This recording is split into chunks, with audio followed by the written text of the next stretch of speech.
పత్రికలు మనకు కావలసినట్టు రాసుకునేటటువంటి ఒక నేరేటివ్ థింకింగ్ జర్నలిజం వైపుకి వెళ్ళిపోవడం వల్ల నిజాలు చచ్చిపోతున్నటువంటి రోజులు.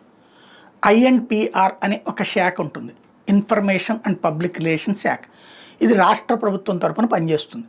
ముఖ్యమంత్రి నుంచి మంత్రులు వాళ్ళందరి కార్యక్రమాలు, వాళ్ళకి సంబంధించినటువంటి ప్రెస్ నోట్ రిలీజ్ చేయటం, వాళ్ళ టూర్ మ్యాప్స్ని పబ్లిక్కి ఎక్స్ప్లెయిన్ చేయటం, వాళ్ళు ఏం మాట్లాడారు ఇదంతా పత్రికలకి టీవీలకి ఇవ్వటం, ఇది వాళ్ళ డ్యూటీ.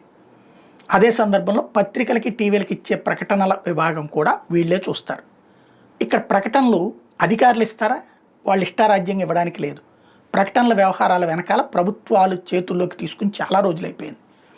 విధాన నిర్ణయాలు అన్నటువంటిది పక్కన పెట్టేసి తమ ఇష్టమైన విధానం ప్రకారం నడుస్తుంది. ఇదివరకు తెలుగుదేశం పార్టీ అధికారంలో ఉన్నప్పుడు ఈనాడు, జ్యోతి వాళ్ళకి సంబంధించిన ఒక అర్ధజనం పత్రికలకి, ఛానళ్ళకి అడ్వర్టైజ్మెంట్లు భారీగా ఇచ్చేవాళ్ళు.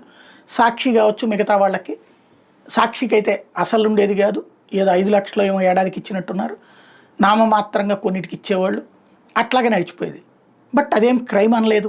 నెక్స్ట్ వచ్చినటువంటి జగన్ ప్రభుత్వం కేసు పెట్టలేదు. అప్పుడున్న సమాచార కమిషనర్ని కేసులు పెట్టి తిప్పడము, లేకపోతే ఎవరినో అవినీతి జరిగిపోయిందంటూ ఏసీబీ విచారణలు చేయలేదు. బట్ జగన్ ప్రభుత్వం వచ్చాక ఏం చేశారు? వీళ్ళు ఒక 5 పత్రికలకి మాత్రమే డబ్బులు ఇచ్చారు, ఒక 5 ఛానల్కి ఇచ్చారు, టాప్ 5 అది కూడా లెక్క కట్టుకుని ఇచ్చారు.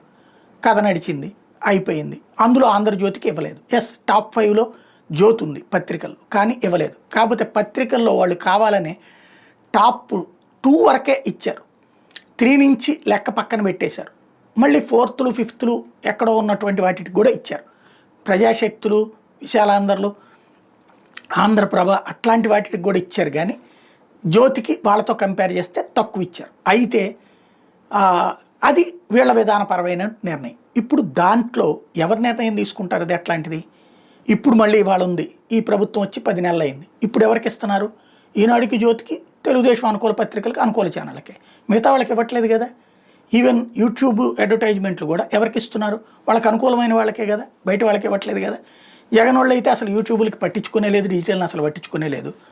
ఓవరాల్గా ఐఎన్పిఆర్ కమిషనర్ని పట్టుకుని 3 రోజుల నుంచి విచారించారు. ఆయన తెలియదు అన్నాడు, చెప్పలేనన్నాడు, లేకపోతే నేను కరెక్టే చేశానన్నాడు. ఏముంటుంది అవినీతి అందులో ఆయన దగ్గర నిరూపించడానికి? అవినీతి అంటే ఏంటి?